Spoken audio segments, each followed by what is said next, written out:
We are starting a brand new week. We are still in Unit 3, which is what is changing in our world.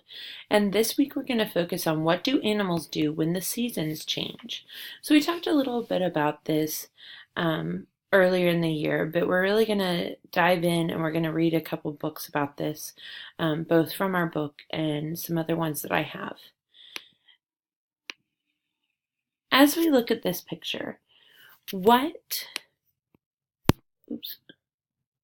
sorry about that. This week's question is, what do animals do as the seasons change? What do you see in this picture? What is the mouse doing? Why are the birds flying south in the winter? And why are the snakes curled together? So talk with your team, pause this, and just think about it. So our first amazing word is hibernate. Many animals seem to disappear in the winter. Some creatures hibernate, and hibernate means to spend the winter sleeping. Some bats hibernate or sleep all winter long in caves. Some frogs hibernate by burying themselves in mud. Where do you think bears go when they hibernate? Why? And hibernate, let's sound it out in syllables. Hibernate. Say that. Hibernate. Hibernate. We also have migrate, and migrate means to move from one place to another. Some birds migrate south and some don't. The birds have to find food where it lives. If an animal migrates, does it live in the same place all year? Explain to your team what you think. So pause. And in the word migrate, do you hear a long I or a short I? I hear a long I. Great.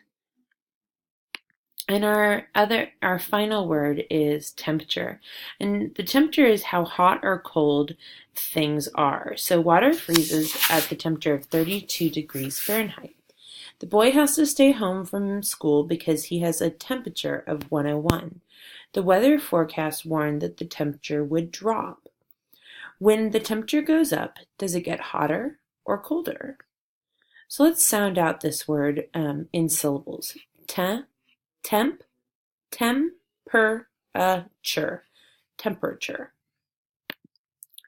So now I want you to go to your book, your workbook, and you are actually going to fill in the blanks of these words. So when animals hibernate, they blank. So hibernate's the main word, but I want to know if you understand what hibernate means. So what do? Many blank migrate by flying south. And when the temperature is low, it is blank outside. So fill in the blank, work with your team. You should have also filled out the page above of just what do animals do as the seasons change. So pause. Next, you're going to watch this video on Weebly, and we're going to be talking about ER and EST endings, so and est. And so when we compare things, if we have three things, the middle is more than the first, so it has an and the last is the most, which is est. So watch the video for some more examples. Okay, now that you've watched the video, let's talk about this. I see 3 elephants. One is bigger, and so this one is bigger than this. And then I see some goats right here. And I see some goats who are older than the others. And one goat is the oldest, so it's the most. So the ending oldest is est. Listen to the syllables in bigger. Big-er. There are 2 syllables in bigger. Let's blend those syllables. Big-er. Bigger. As a team, go to Seesaw. Say everyone's name, and each person will circle one and one est group. Use the same animal or group when using the words. For example, if I look at the elephants, the middle one is bigger than the first one, and the last one is the biggest of the three. So pause, go to Seesaw, and do this as a team. So you only have to record once. So you're going to read the words with me, and then you're going to go into your book, and you're going to highlight the base words. So that means anything besides the ending. So remember, we're talking about ER and EST.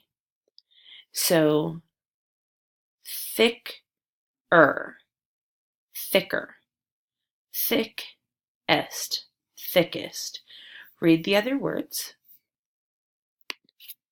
We are going to get ready for our spelling test, our pre-spelling test. So remember, you've got those blocks for you so that you'll put in each one. Do your very best. Each of them is going to end in or est. So remember, that's ER or EST. So number 1 is faster. Anne can run faster than her younger brother. Faster. Number 2, fastest. The fastest way to travel is by plane. Fastest. 3 is taller. An elephant is taller than a horse. Taller. 4, tallest.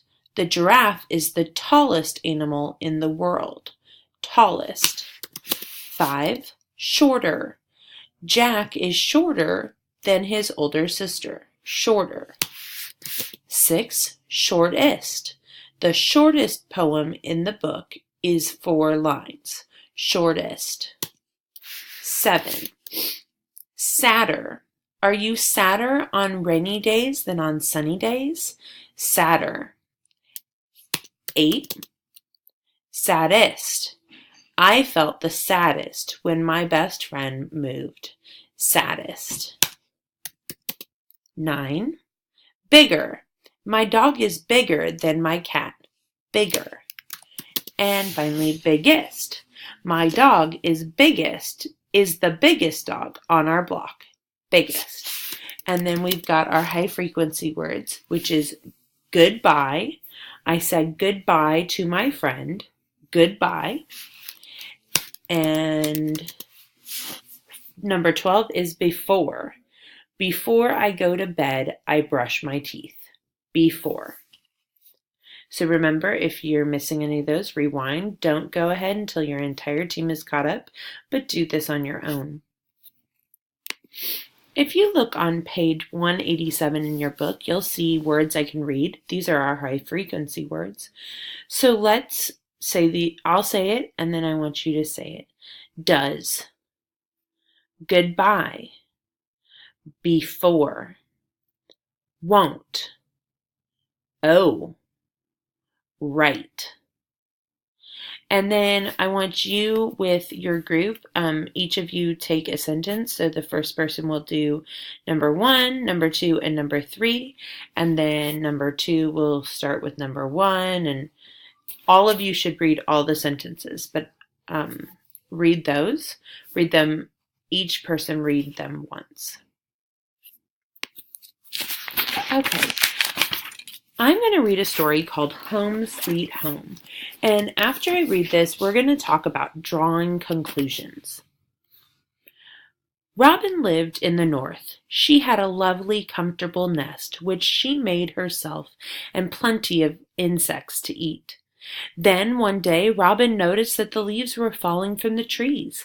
Many of her friends were flying away. "Where is everyone going?" Robin asked Hummingbird, who was the oldest and wisest. "Everyone has decided to migrate," Hummingbird explained. "They are all flying south, where it is warmer. We should leave too." "No, no," Robin said. "I don't want to leave." "You must come with me," said Hummingbird. "Life will become very hard for you if you stay. We will build new nests in the south." So Robin flew south with Hummingbird. When they got to the nice warm place, they began to build their nests. First, they gathered twigs and stems.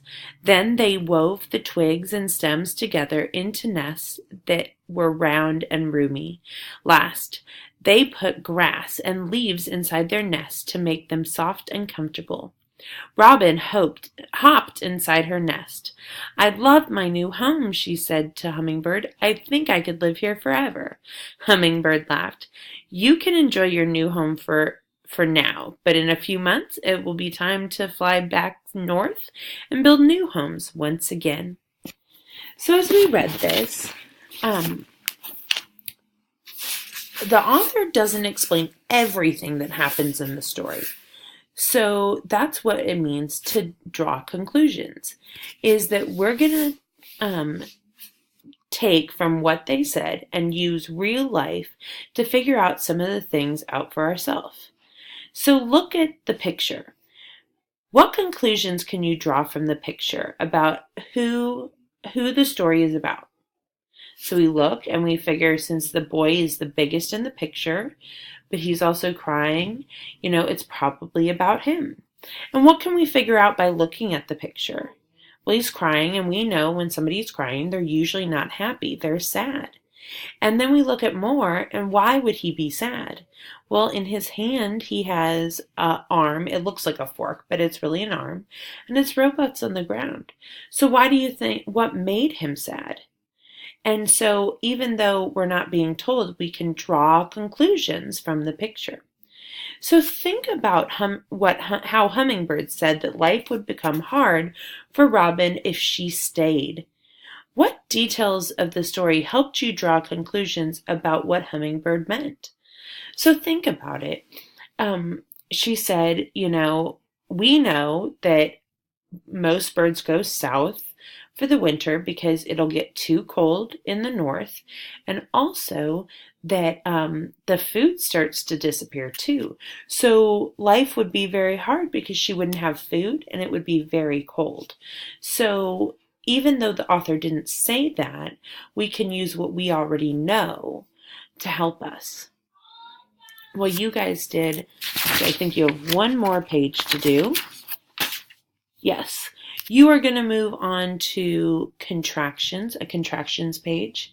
And so not is a contraction that we take away the O and we make an apostrophe. So it's N''T. So look at the page and you will finish that in your book. I'm pretty sure it's there. If it's not there and you're done with everything you have to do today, then pick up, come back into the classroom and work on your must-dos and must-dos first and then can-dos. And so you shouldn't finish your must-dos today. So work on your must-dos. And if there are computers free, take turns. But once everyone gets a computer, then you may go have a computer again, but limit your time on that computer. Okay. Thank you.